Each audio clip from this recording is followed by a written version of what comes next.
আজ বুদ্ধ পূর্ণিমা। তো প্রত্যেক পূর্ণিমার মতো এই পূর্ণিমাতেও এই বুদ্ধ পূর্ণিমাতে আমি গুরুদেবের উদ্দেশ্যে সিন্নি প্রদান করব। তো দেখুন আপনারা, আমি সমস্ত রকম আয়োজন করছি, সাজাচ্ছি।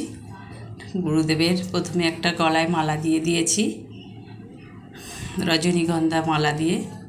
তারপরে এই দেখুন সিন্নির আয়োজন করেছি, এখনও সিন্নিটা গোলা হয়নি। তারপরে যত রকম আমি পেরেছি ফল পাকড় বাজার থেকে কিনে এনেছি, এবং প্রত্যেকটা দেবতার উদ্দেশ্যেই আমি সব কিছু ফল পাকড় দিয়ে সাজিয়েছি। আর যেটা ভাইটাল হচ্ছে আমার এই গুরুদেব, ওনার হচ্ছে এই প্রত্যেক পূর্ণিমাতে আমি সিন্নি দিই। তো সে প্রত্যেক পূর্ণিমার মতো এবারও আমি এই বুদ্ধ পূর্ণিমায় ওনাকে আমি সিন্নি প্রদান করব। সেই জন্য আমি সমস্ত রকম সাজানো গোছানো করছি, দেখতে থাকুন। সন্ধেবেলা আমি এই গুরুদেবের এই পুজোটা করি। আগে আমি সাজিয়ে নিই সব রকম ধূপকাঠি প্রদীপ জ্বালিয়ে, সিন্নিটাও সব কলা, দুধ, ডাবের জল, কাজু কিশমিশ, ময়দা, চাল গুঁড়ো সব কিছু দিয়ে, চিনি সব কিছু দিয়ে ওটা সুন্দর করে মাখিয়ে তারপরে সিন্নিটা আমি তৈরি করব। তো তার আগে আমি অন্য কাজগুলো সেরে নিচ্ছি। তো এইভাবে আমি প্রত্যেক পূর্ণিমাতেই গুরুদেবের উদ্দেশ্যে আমি সিন্নি দান করি, প্রদান করি।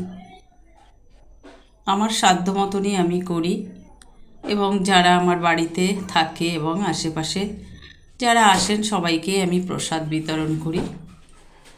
তো এখন আমি আগে সব কিছু সাজিয়ে নিচ্ছি, বেলপাতা, ফুল সবার উদ্দেশ্যে আমি সেগুলো আগে সাজাচ্ছি ফুল বেলপাতা দিয়ে। দেখুন আমার এই বুদ্ধ পূর্ণিমার আয়োজনটা কেমন হয়েছে।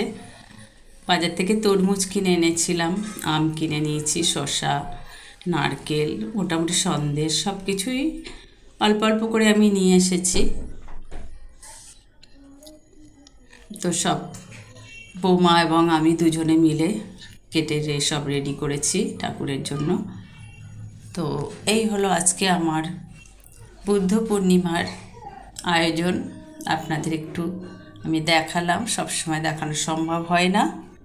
তো এখন সাজিয়ে নিচ্ছি, তারপরে আমি পুজোটা সারবো। তারপরে আমার বাড়িতে অনেকেই লোকজন আছে, সবাইকেই ভোগ বিতরণ করব।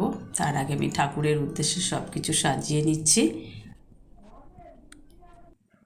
তো এই দেখুন আমি সিন্নিটা সুন্দরভাবে মেখে, কলা, দুধ, চিনি, মিষ্টি সব কিছু দিয়ে মেখে আমি ওপরে কাজু কিশমিশ সাজিয়েছি। আর এই হলো আমার রাম ঠাকুর গুরুদেব, ওনার দীক্ষায় আমরা দীক্ষিত ছেলে বউ এবং আমি। তো ওনার থালাতে আমি 5 রকম ভোগ দিয়েছি।